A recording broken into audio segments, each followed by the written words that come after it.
Morning, boys. Good afternoon, boys, for some of you, I guess. So today I'm going to do, or right now, after you watch that little video where I was wandering through the graveyard, it's kind of like in your book. This is what page you should be on. You can see Thomas Gray, and he's wandering through a graveyard too.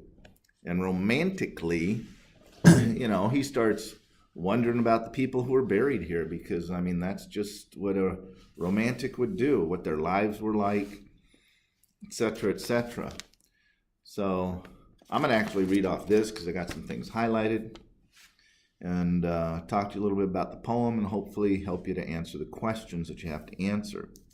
So in England, what would happen is that every town would have its own church, its own steeple, and then you pretty much were born, lived, and died in the same town. And so you'd have your own graveyard right there at the church. So Gray is now doing this, talking as he walks through a small, out-of-the-way, remote graveyard in an English town. And he starts wondering, as I said, most romantics do, he starts spontaneously wondering what these people might have been like. So he talks about that, and then he talks about opportunities they might have had, and then at the end of the poem, he can't help but then think, what would he want people to say about him? So let me just go through the poem, talk to you about some important quotes, and then if you have any questions, you can ask me when I get back. Okay, so he starts the poem off, if you follow along with me. He says, the curfew, that means the nighttime, tolls the knell of parting day. So darkness, right? The lowing herd winds slowly o'er the lay. The lowing, the cows moo. A lay is a field. The plowman homeward plods his weary way. So he's obviously tired and leaves the world to darkness and to me. Because there would be nobody else out in a small town at night. So the next four stanzas, he's talking about, the outside, what he sees, what he hears. He's using imagery, okay, because it's appealing to the senses. And so he talks in about line 13, actually 15 and 16, he notices the graves. And, the graves used to have kind of a mound of earth over them because once you dig, you couldn't pack them down like they do today. And so he says, each in his narrow cell, because when you die, you get a little cell, forever laid the rude forefathers of the hamlet sleep. The hamlet's the town. Rude just means they were uneducated. Now, it doesn't mean they were dumb. It just means that they never went to school. So down on line 25, we find out what he thinks about them. He says, oft did the harvest to their sickle yield. The sickles that they would, take and sweep and cut things with. Their furrow oft the stubborn glebe has broke. A furrow is something, if you're plowing along, you got this glebe down, separating the soil. How jocund did they drive their team afield? Jocund means happy, boisterous. So, they worked hard. They liked the hard work. How bowed the woods beneath their sturdy stroke. The woods bowed, okay? They're sturdy. So we know that these guys were hard workers. At least this is what Gray is saying. And they're probably strong, sturdy stroke. Now that was their job. Now you encounter a lot of people every day with certain jobs. And sometimes I'll bet you either overtly, means outwardly, or covertly, or inside, think, I would never want to do that job. You make fun of people because of what they do. You make fun of people because of their choices. You might make fun of people or look down with derision on people doing things that you think might not be that great. Now, here are a couple of very key lines that you should remember from Thomas Gray's poem, lines 29 and 30. Notice that ambition is capitalized. So he's personifying ambition. He's talking to ambition. And he's talking to you. Let not ambition mock their useful toil. Don't make fun of people because of the decisions that they make of what they want to do, how they want to live their lives. It might be the only job that they can get. So again, let not ambition mock their useful toil. Don't mock the people that serve you food. Don't mock the people that have to clean up after you. Don't mock your teachers. Don't mock anybody because of the job that they do to make this world work. Their homely joys and destiny obscure, he says. All right. Anyway, then the next thing he tries to say is that everybody is in the same boat. Everybody is going to what? Die. On line 36, he says, the paths of glory lead but to the grave. You will die. I will die. Donald Trump will die. Bill Gates will die. Jeff Bezos will die. Superstar basketball players will die someday. Great musicians will die. The paths of glory lead but to the grave.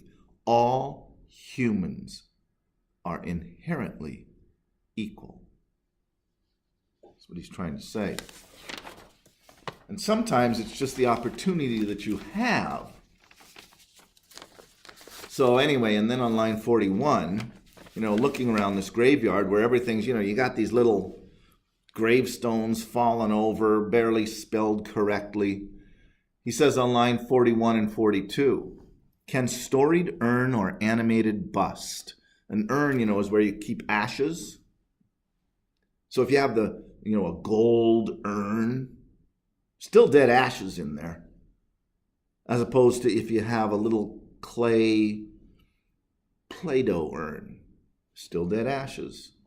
Or animated bust. A bust is something, from the chest up, including the head, back to its mansion called the fleeting breath. No.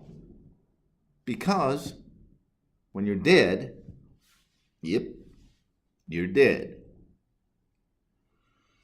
And then he starts talking about how in this out-of-the-way graveyard, given the opportunity, could there be people who could make a huge difference in the world? Could there have been leaders, national leaders, world leaders? What's the one thing, though, that holds people back? It's poverty. Because when you're poor, what are you thinking about? What am I going to eat? What am I going to eat? Am I going to eat? And so he says on line 51 and 52, and this is what happens in today's world too. Oh, work harder, work harder. Well, hell. How the hell are you supposed to work harder when you're so damn poor you can't get by? On line 51 and 52, he says, chill penury, that means poverty, repressed their noble rage and froze the genial current of the soul. There's an old saying, I watched an interview a long time ago. Mike Wallace, this old reporter, was interviewing a woman who was a descendant of the guy who built the railroads across the United States. And he's touring their house, which was just, obviously just like, what? And Mike Wallace asked this woman, can money really buy happiness? And she said, oh no, Mike. Sure makes it a lot easier though. And you don't have to worry That means you don't have to worry. But chill penury repressed their noble rage. It's tough to be happy all the time when you're dirt dang poor.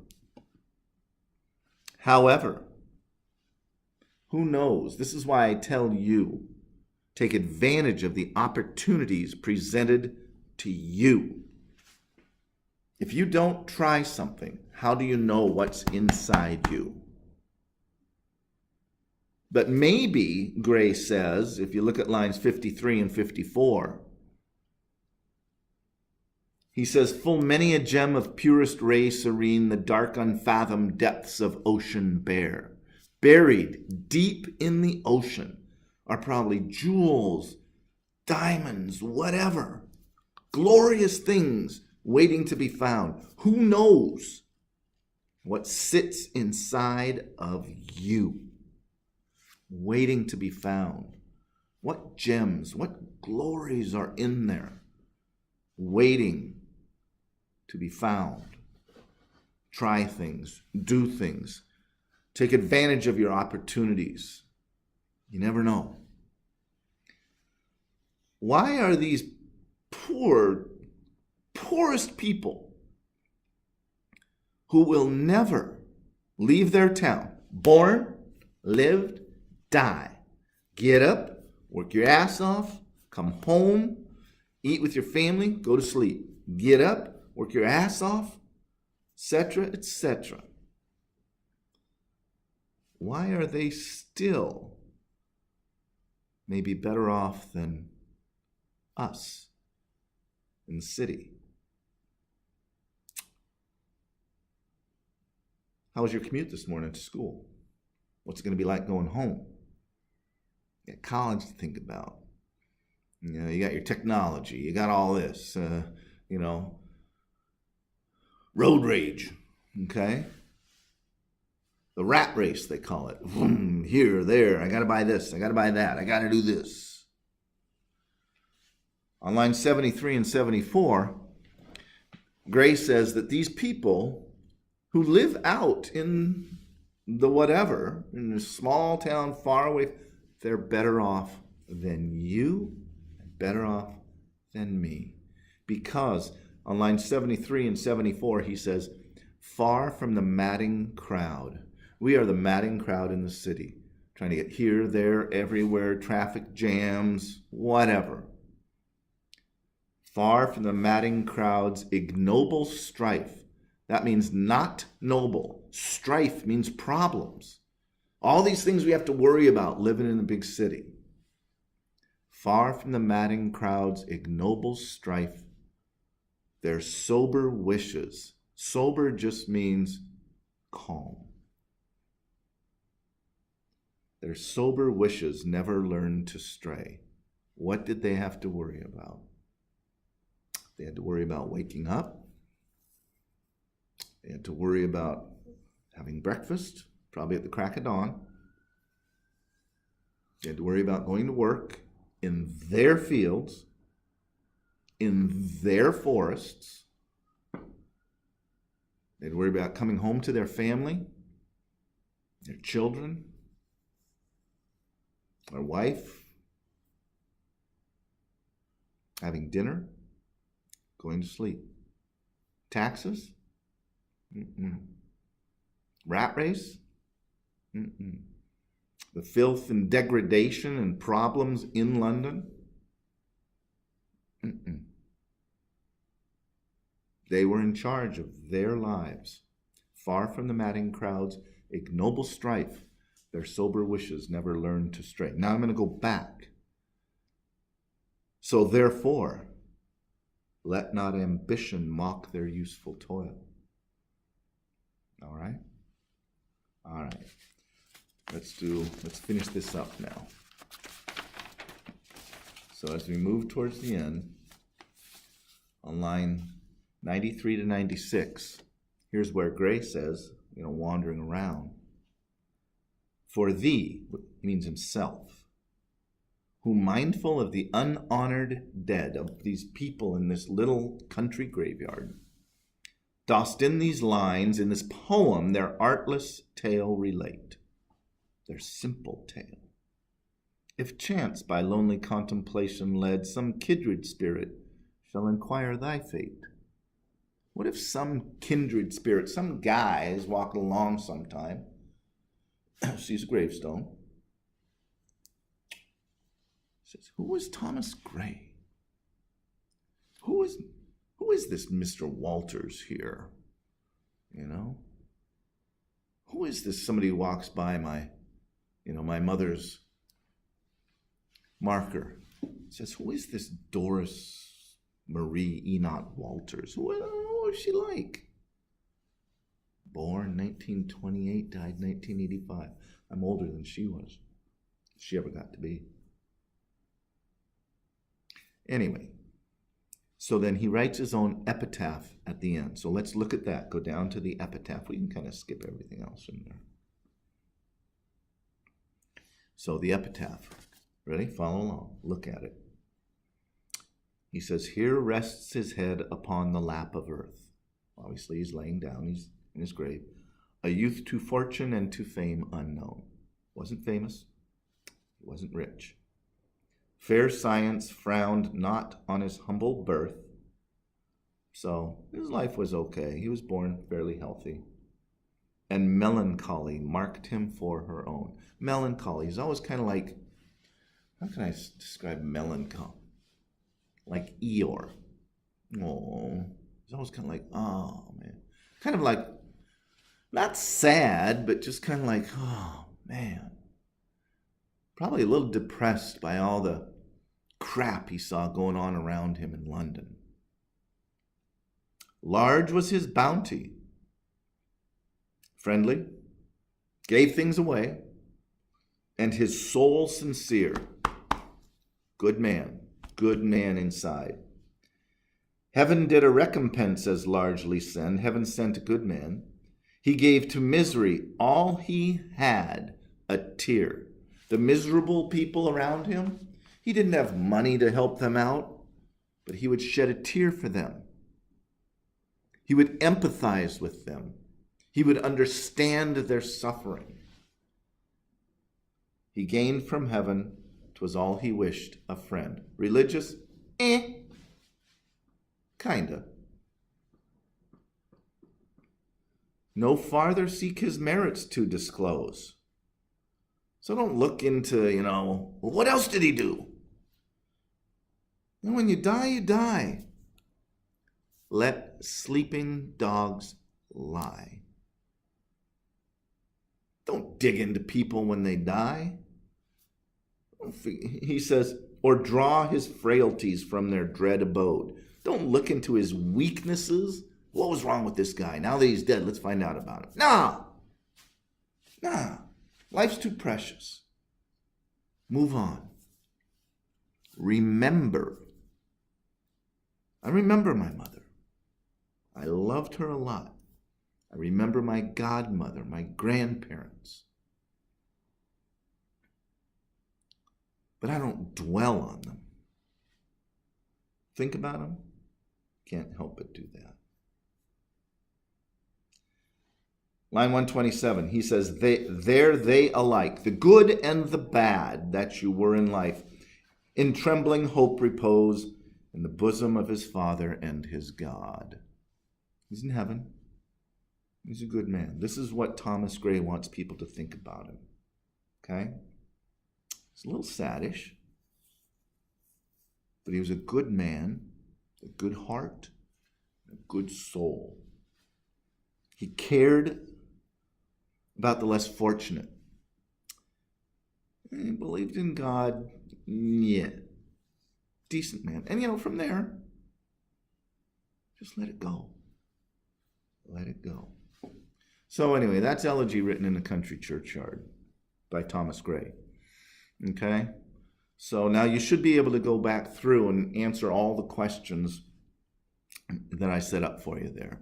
Shouldn't be too tough. I believe this one you have to write out some quotes and then say what the quotes mean. Well, just do it. It's not that tough. Should have plenty of time after watching the first short video and then watching this one to get this done before the end of the period. Okay? Good luck. Have a great day.